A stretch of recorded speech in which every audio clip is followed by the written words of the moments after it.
Morning, all of you, for this online lecture. Today we are continuing that pile foundation part, and this time we are going to discuss with a new topic, that is a cyclic pile load test. Okay, this is quite simple, and the, the topic involves some graphical method. The test basically useful for the separation of shaft friction as well as the end bearing friction.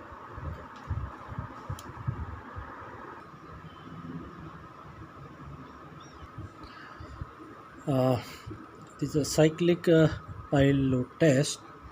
The test is conducted to separate the shaft friction and end bearing of a pile embedded in soil. Uh, this method is similar to the pile load test, but it is done in a cyclic, and the load is applied in the incremental. Okay, so alternate loading and unloading of each stage of a loading is conducted, and this is incremental load. Generally 20% of the expected ultimate load is in the first cycle it is loaded, and then it is fully unloaded. Each loading stage is maintained till the dial gauge shows a deflection less than 0.01 mm per minute. It means a load increment is continued till no deflection in a dial gauge receives for at least for some 10 minutes, 15 minutes to maximum half an hour. That is the time for each increment. The unloading stage shall be maintained in a similar to the loading or minimum of 15 minutes, and subsequent elastic rebound shall be measured accurately. So once the load is kept, it is unloaded. When it is unloaded, there is a recovery. Okay, recovery in the settlement, and this recovery is because of the elastic part, and then it is stopped. It means the load is zero, but still the dial gauge shows some reflection or the settlement, and that indicates it is a elastic settlement, or we call it as a set.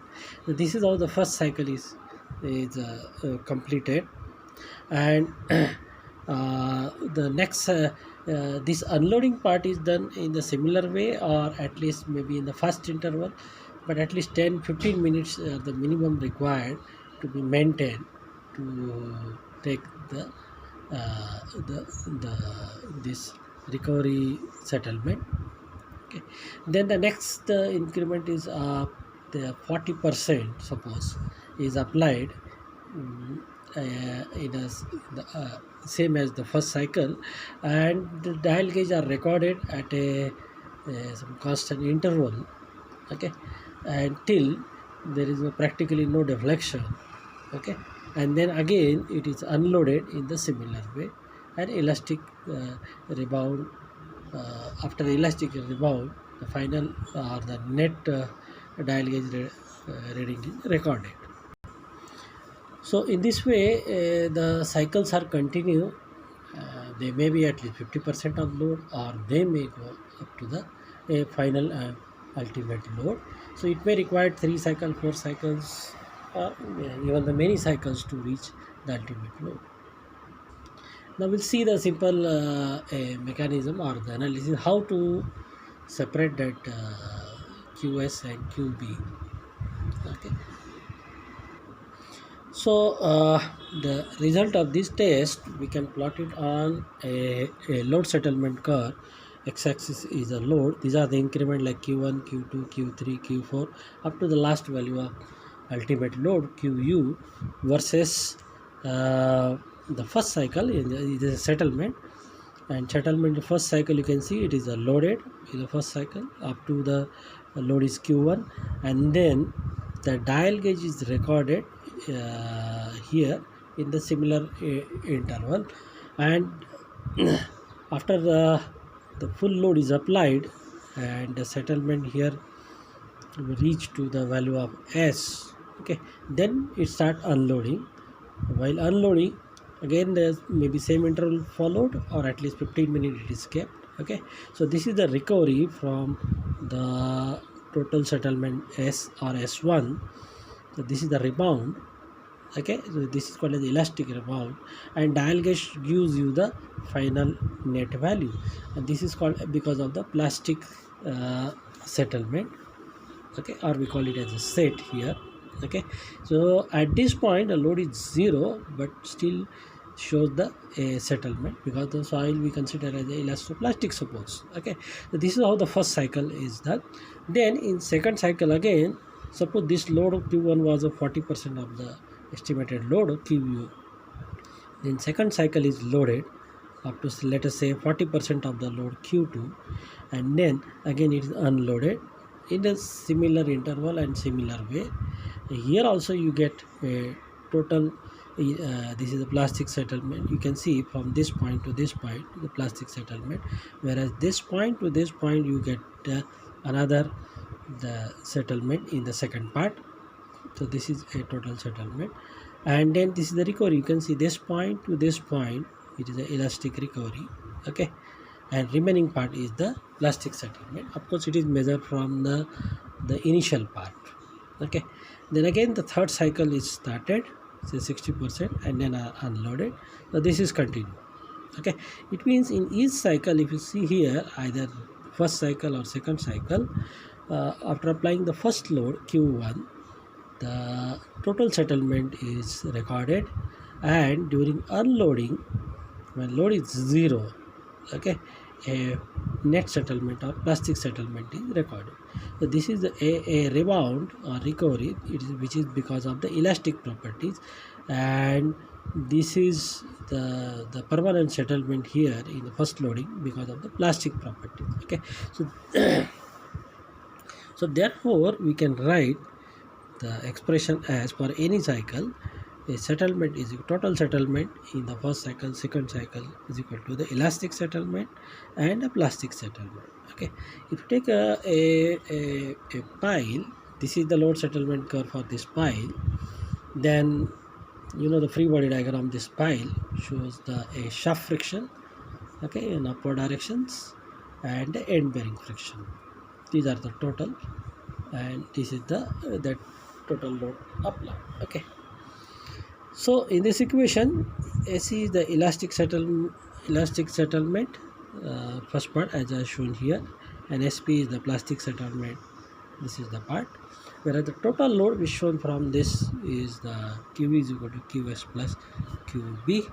Okay, now you have studied in the mechanics of solid like a tensile test on a steel. Okay, like a rod is like this is the rod is extended, okay, with certain load, and there is a change in length takes place, that is a delta L. So there we write is equal to PL upon A, load applied, L upon A. Okay, so that compression is actually the elastic compression in the pile material itself. Okay, so for any pile, the settlement is or a compression, the both words are the similar, is also written as in this pile is the elastic compression of a pile, that is because of the within the body of a pile, material of a pile, and the compression of the soil at the base. So SB is the compression of soil at the base. It means there is a compression within the body here, and there is a compression of the soil at the base. So that is also we record as a settlement. Further, this compression of the soil at the base, that is SB, also can be as we know in the stress strain diagram for any test like UCS or okay. So it is a little bit again the what you call it as a within proportional limit.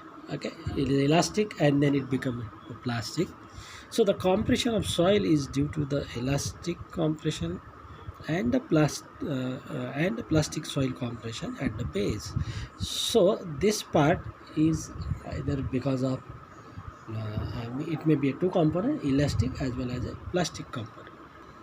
So here I shown here that elastic compression at the base Okay, suppose like a stress strain graph at the base, some elastic part and some plastic part. Okay, so that SB we can also bifurcate into SE bar and SP bar.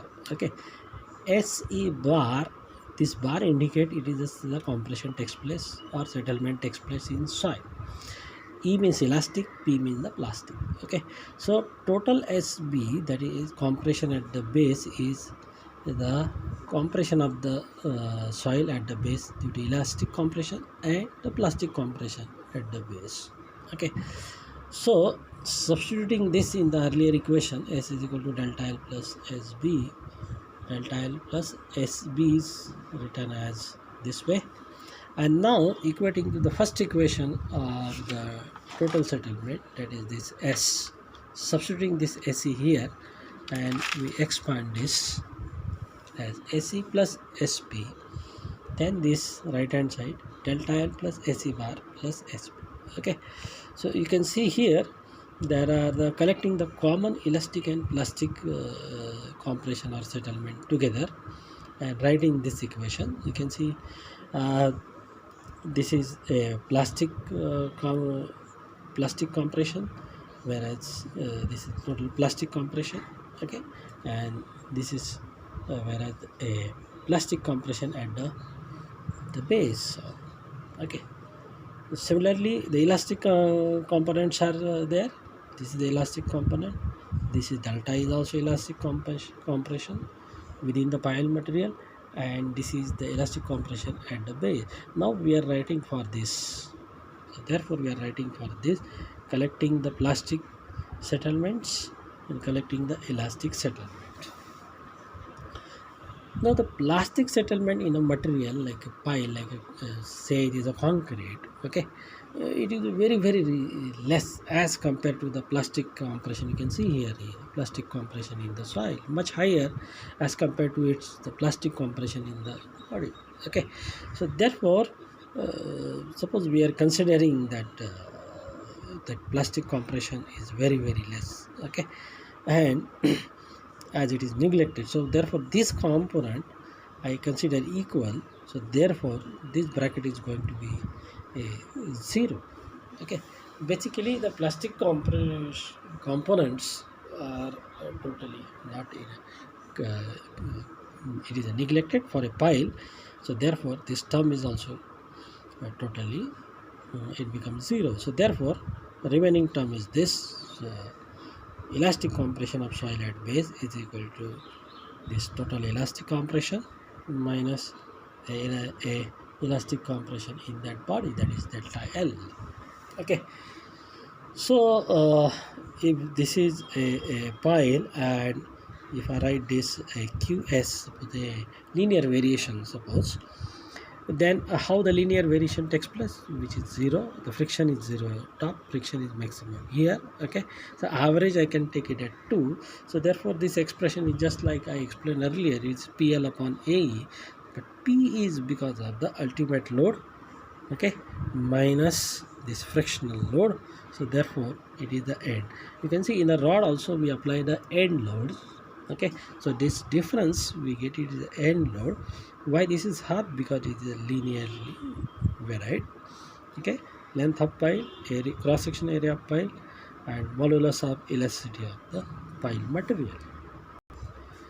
So in a earlier discussion we have written that QS, that is the shaft friction and end bearing. Okay, that is our basic aim to separate also.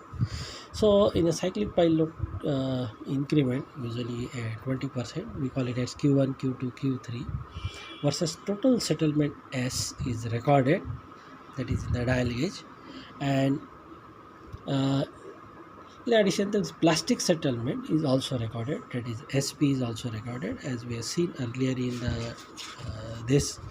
So you are recording S and you are recording SP. You don't get this, so therefore S minus this we get SE. Okay, so therefore this elastic compression is equal to total settlement minus SP. This for each trial, each cycle. So we can write this expression for each cycle. So how to proceed for that? Let us say step 1 or trial 1. Okay, so in the equation which we are seeing here, in the first equation, let us take delta L is 0. Okay, elastic compression is 0. So therefore AC bar is equal to AC. Okay, and now draw a load versus elastic settlement, means these values for each cycle versus the corresponding load like Q1, Q2, Q3. Okay, so plot it. So you can see here the x-axis is the load Q1, Q2, Q3, which is applied at the top of the pile, and what you are recording, this AC bar. A bar means it indicates for a soil, and it is at the base. So elastic compression of soil at the base, of course in mm. So you can see the first graph, A graph, the blue color graph. Okay, so in this graph you will find that the end portion is somehow a straight line almost. Okay, so we get this graph. Now how to separate this? First you draw a straight line or a tangent, extend is the straight line portion of a graph, extend it, let it cut to the x-axis. Okay, now draw a line parallel to this straight line. Okay, you can see again the blue color line, and let it pass through the origin. So to the graph A, draw a straight line, something like a tangent. Draw a line parallel to this which passes through this origin. Okay, it means you at present neglect the other graph. This is for the trial 2 and trial 3. The first graph is A.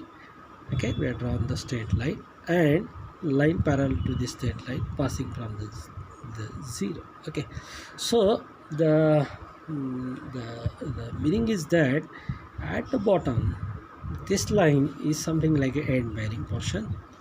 It indicates a line is drawn to parallel to this which separate this entire area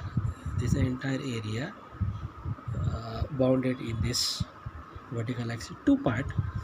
Okay, within this straight line passing through the origin, the first part is a QB. You can see in the blue color, this is the graph blue color, so we'll only see the blue color lines and blue color the symbols. So QB. Okay, let us say Q1.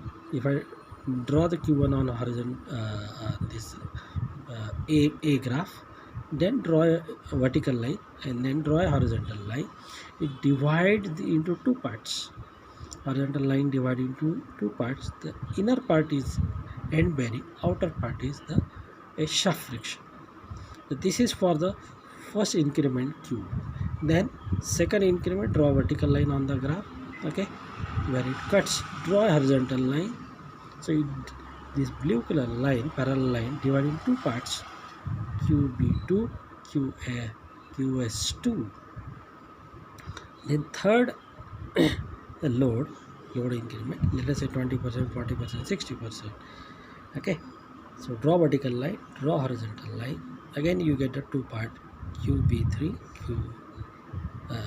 Q end bearing part for third load, shaft friction for a third load. Okay, similarly you draw the various Q4, Q5 on this line. Okay, draw horizontal line. So inside this parallel line you get the end bearing, and outside up to graph you get a shaft friction. Okay, so this is how for the first graph A we have separated end bearing and the shaft friction.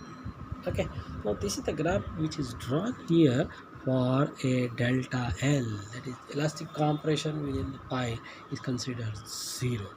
That's why it is the first graph. Okay, now we'll draw the second graph. We can see here by considering the delta L. So but for that we have to find out the delta L, and delta L is obtained from the equation as we discussed, QU, QSB.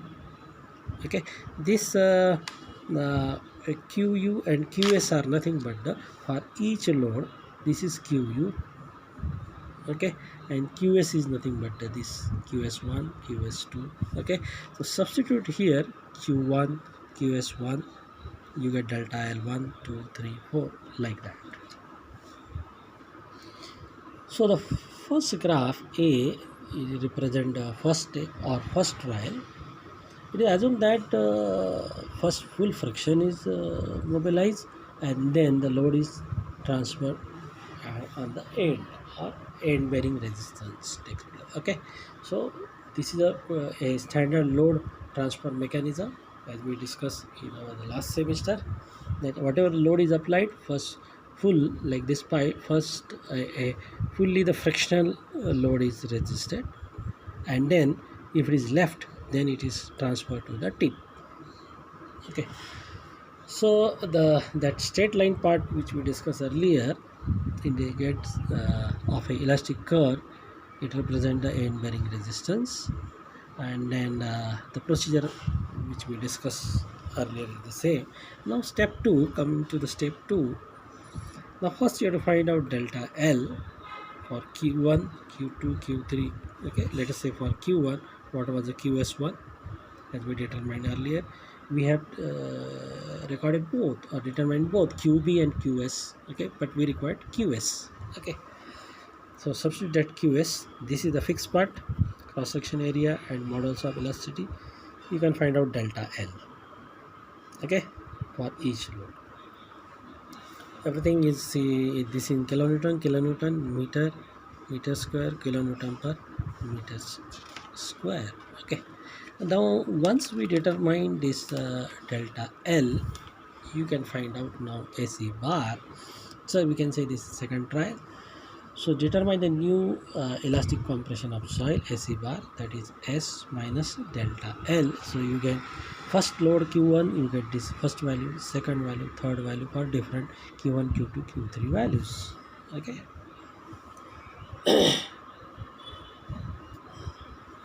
Okay. So next step is that you draw the curve B. How this AC, new AC, earlier AC was delta L was 0.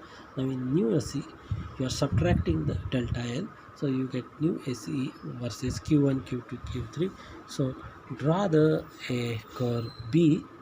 Okay, now the same procedure is repeated to the earlier concept. Okay, so now what I meant in the SE, this blue line delta L was 0. Now from this point delta L is subtracted, that's why this point is shifted to here, this point is shifted to here.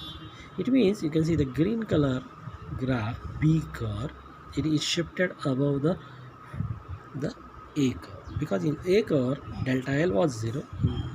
In the B curve you can see the delta L is calculated and subtracted from this same AC, therefore curve is shifted up.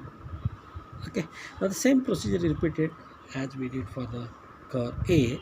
Now draw again a straight line, something called a tangent, is extended.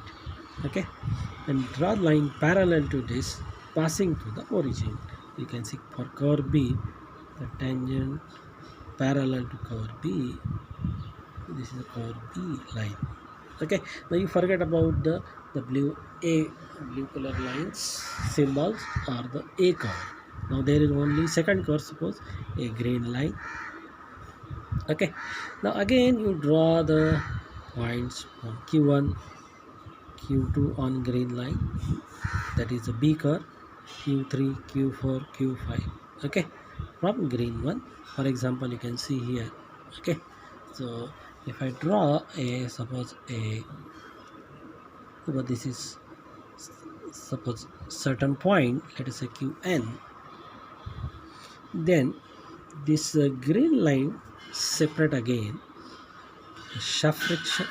First is the end bearing inner part and remaining is the shaft friction. Okay, the point on the curve up to the this parallel line, corresponding parallel line of that curve B, indicate the shaft friction and remaining is the end bearing. Okay, so this procedure again you do it for the Q1, you can draw horizontal line here, Q2 draw horizontal line from here, Q3 draw horizontal line from here, Q4 like this, and separate the end bearing which is inside that horizontal line which crosses the inside up to the corresponding parallel line.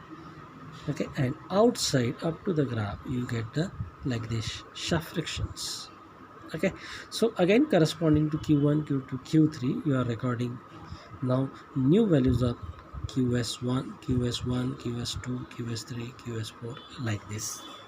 Okay, now if this set of the QB and QS1 is nearly same, then it is uh, the, that indicates that no the next trial is required.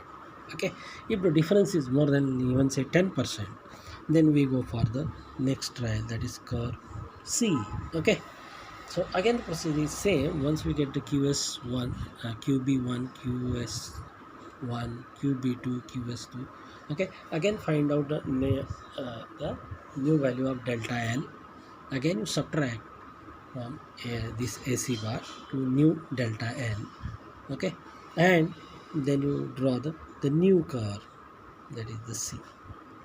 Generally to trial generally shows the close values of this QB QS1 with the earlier graph. Values for B and A generally equal, but sometimes we require to go for the third curve.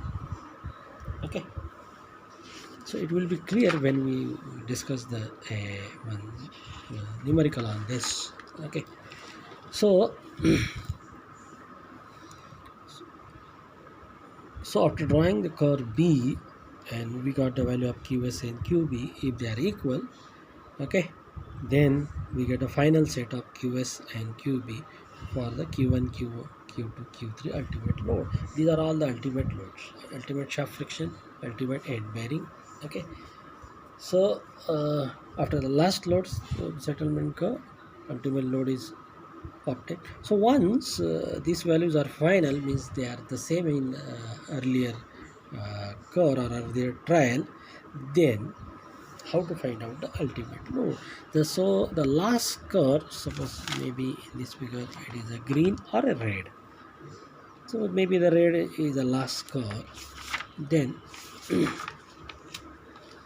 from this last curve, draw a two tangent. One first tangent passing to the initial part.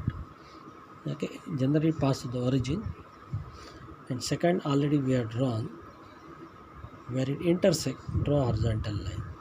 This is draw vertical line first. This gives you the ultimate load, final ultimate load of this load settlement curve, because we got the increment Q1, Q2, Q3, Q4 as ultimate load increment, but this is the final ultimate load. Okay, this is called as a two straight line method or two tangent method to find out QU and draw horizontal line. For last curve already this has been drawn. So find out QB, okay, at this point, and QS. So these are the ultimate loads. So QS is the ultimate shaft friction, QB is the ultimate end resistance. So you can find out the safe load. You know the ultimate load, okay, and its breakup is as QB and QS. So you can find out as a QC. So this shaft friction value is divided by the factor of safety of 1.5, whereas the end bearing is divided by the higher factor of safety, that is 3. So in this way you get a safe value. Two result probably you get it: final QS and QB values with respect to Q1, Q2, Q3, and the safe value. Okay, now let us discuss about one numerical. And unless you draw this, okay, you don't understand this. Okay, so a cyclic pile load test was conducted on a 600 mm pile embedded for 12 meter depth. Okay, and a grade of concrete was M25 for the in situ pile. Determined safe shaft and end bearing loads. Okay, the observations are given. So these are the total load, that is Q1 I can say, let us say q1, q2, q3, q4, 5, 6, q7. Okay, and this is the total settlement. Okay, so this gives you the total settlement, and this gives you that net settlement or the plastic settlement. It means in this graph the values are given for the total settlement for q1 or q2, second total settlement. So for first one, total settlement as well as the net settlement or net compression, or it is called as a plastic compression. This is given. So when you subtract this minus this, then you get the elastic settlement. So for different values, you get total settlement S and you get the net settlement or that plastic settlement. Okay. So the length is given 12 meter, diameter is 0.6. So find out area, cross-sectional area 0.2827 meter square. Now M25 grade concrete is used. Let us say this is the in situ pile. So find out E value. Okay, 5000 root of FCK. FCK is written in a Newton per mm square or MPa. If it is 25 grade, then inside this is 25. 5000. So FCK represent the grade of concrete in Newton per mm square or MPa.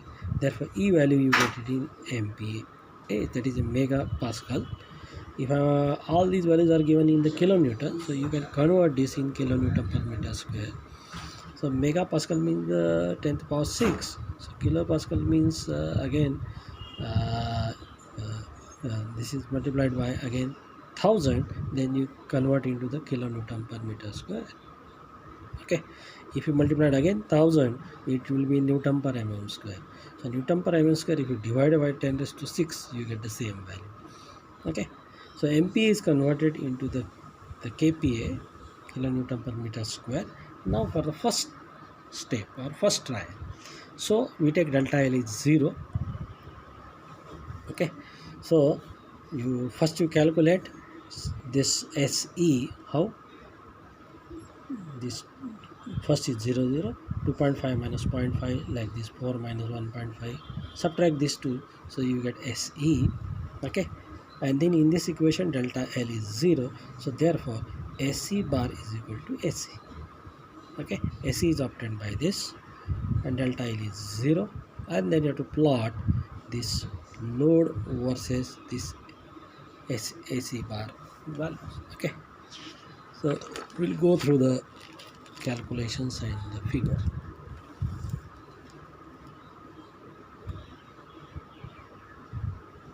Okay, so first column gives the total load, that is in kilonewton, 50, 100, 200, like this.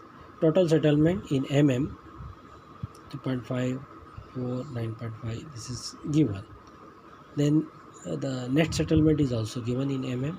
Okay, so first you have to find out this SE, that is difference between these two. Okay, and you know delta L is 0, therefore this SE is also equal to SE bar.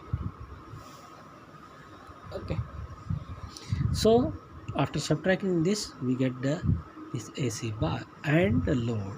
So draw the first curve, that is A curve. So you can see this is the elastic settlement, these values, and these are the load increment, these values.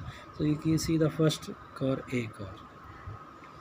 This is little bit something like a error during the compression during the testing part. Okay, let us take as it is and draw the first curve A. Then draw the straight line portion. You can see end portion is the straight line. Okay, draw a straight line, extend it like something like a tangent to extend this. Draw a line parallel, this green line parallel, this TA parallel, okay, but passing to the origin. Okay, now it's clear. First graph is drawn A, then this tangential line is drawn, the straight line. Draw a line parallel to this here, which is passing through the origin. Okay, now these are the given load increments: 50, 100, 200, 300, 400 to 600. It is marked here. So draw the line, cuts this curve. Okay, draw a horizontal line, draw the line 100, draw the horizontal line. Okay, so I have shown here, this is the first QB1 QS1, this is second QB1 QS2. Now draw the vertical line from 200, draw the horizontal line. So this green line, tangent parallel line, divides into the end bearing. This is for third load. Okay, so find out QB3 QS3. Okay, similarly this, similarly next point is this one, next point is this one.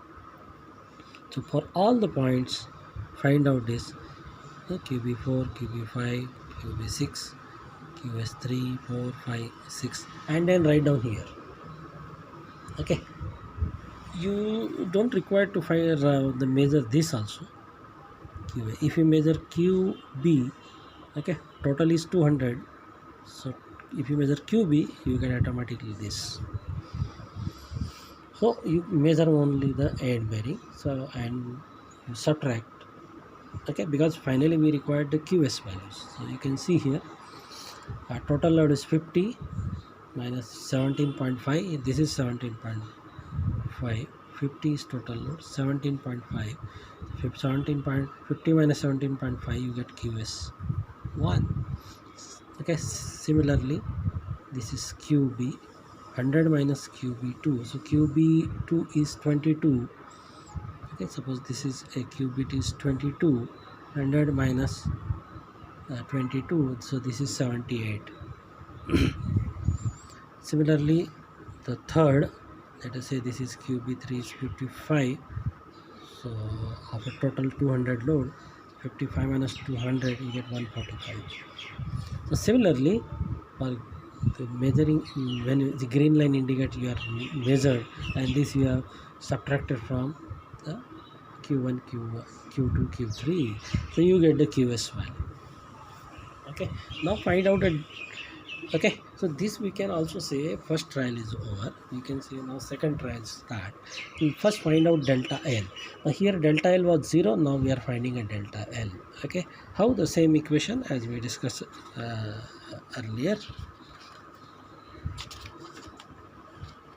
Okay, this equation I written earlier. This delta L is equal to QS by 2 L upon AE. Okay, so find out this QS by 2 bracket L upon AE in mm. This is all in meter, so multiplied by 1000. Okay, all these values are multiplied by 1000 to get in mm. So you get in mm. So these are the values after calculations. Okay, they will be very small because it is the elastic compression in the pile material. Okay, then you find out again AC bar by subtracting this S to 0.5 minus 0.057, 1.942. Okay, then 4, because this S is nothing but AC bar. So 4 minus 0.1035. Okay, you get 2.39. 9.5 minus 0.216, you get 5.33. So similar way you can find out the this AC bar. Okay, so now this time AC bar is little bit it is reduced because delta L is subtracted. Therefore the next graph we draw this Q1 Q2 versus new values of AC bar, and they will be shifted now. Okay, but you can see they are very close. Earlier to 1.94, 2.5, 2.39, 5.75, 5.33. It means we'll get the close values. So now draw this curve. So you can see here almost this red color. So this is the curve B, very close because they are values are very close. Okay, so you have drawn the second curve B. Again the end portion you extend it as straight line let it cut here, draw this red color line TB parallel here.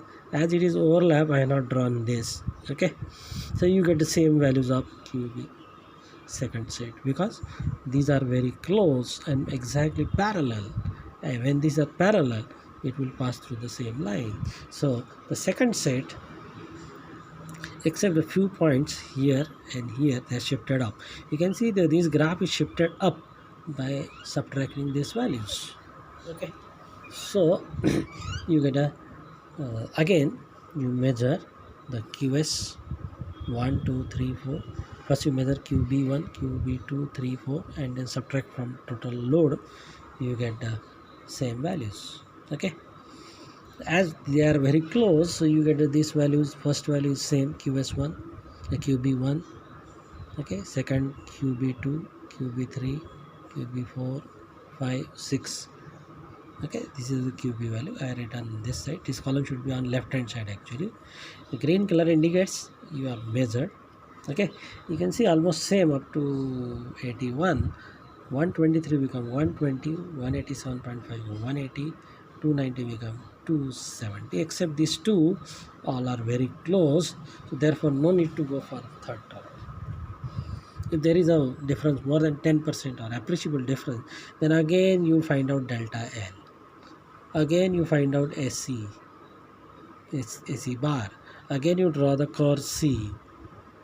Okay, again you find out QS and QB and then compare. This is how the test is continued. Okay, so now this indicates, this is the first result, that how the end bearing and shaft resistance are of a final curve. Let us say red is the final curve. Okay, and now we have to find out the ultimate load. So how to find out ultimate load is by two tangent method. Okay, already red line is a first straight line draw the second straight line from passing from origin, both intersect at this point. Okay, this is already there. Draw from origin a straight line like a tangent with a intersect here, draw horizontal power. Okay, so this is second line. If there is a different line, red line, suppose different, then always consider the last line.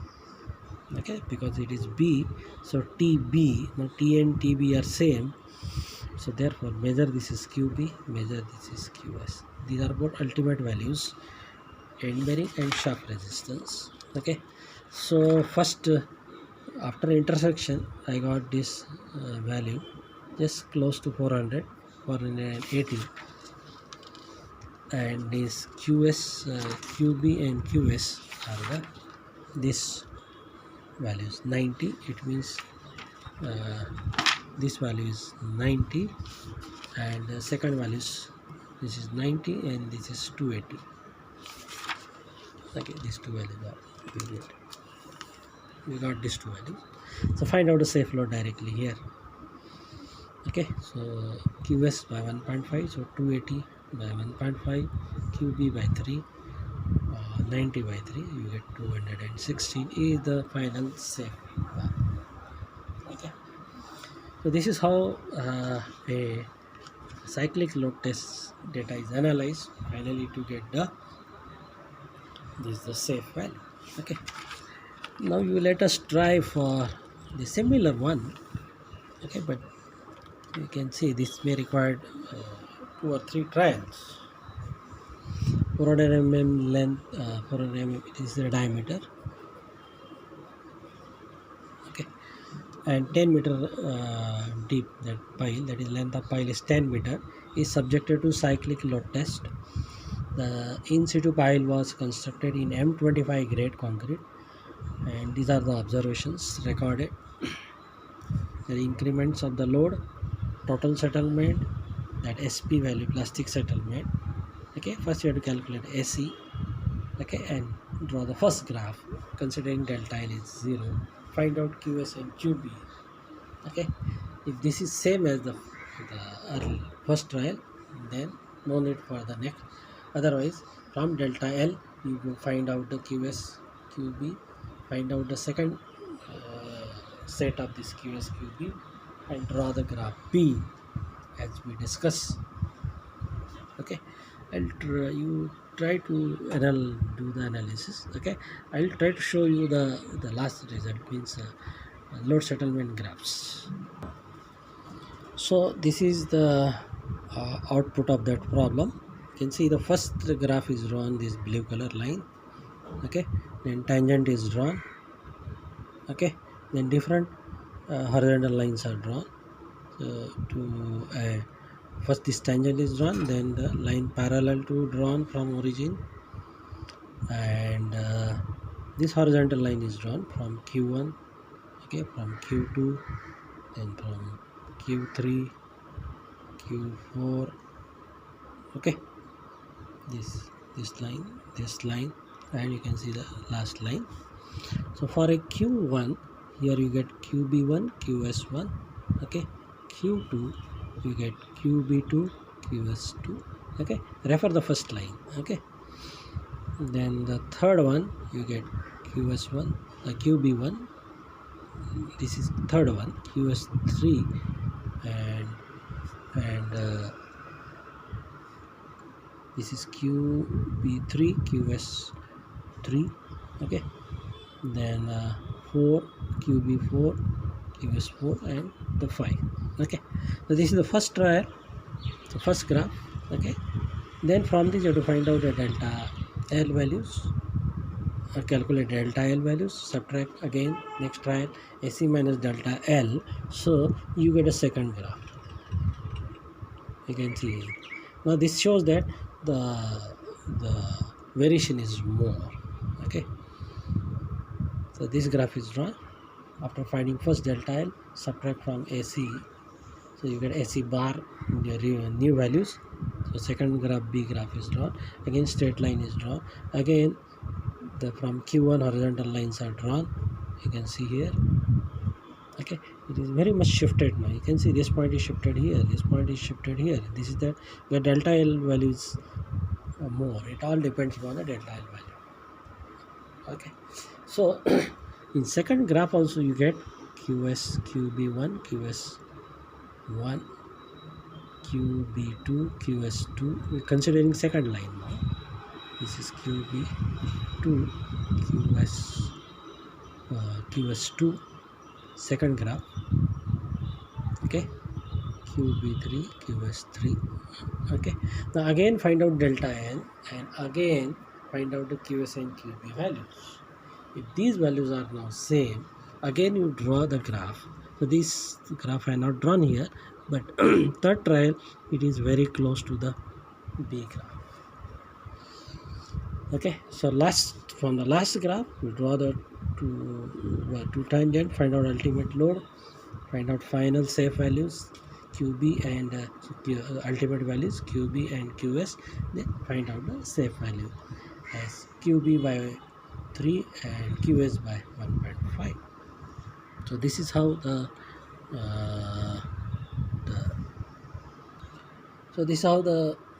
cyclic pile load test the given observations are analyzed and the results are obtained. Okay, try to perform this. Okay, maybe on even the Excel, or you use the graph paper. Okay, and try to draw this. Okay, and solve and keep it with you, because after this we'll go for the third topic in the pile load test, and that will be the piles in the rock. Okay, so after that part there will be one more problem. You combine all and then you can send it. Okay, so with this, thank you, see you.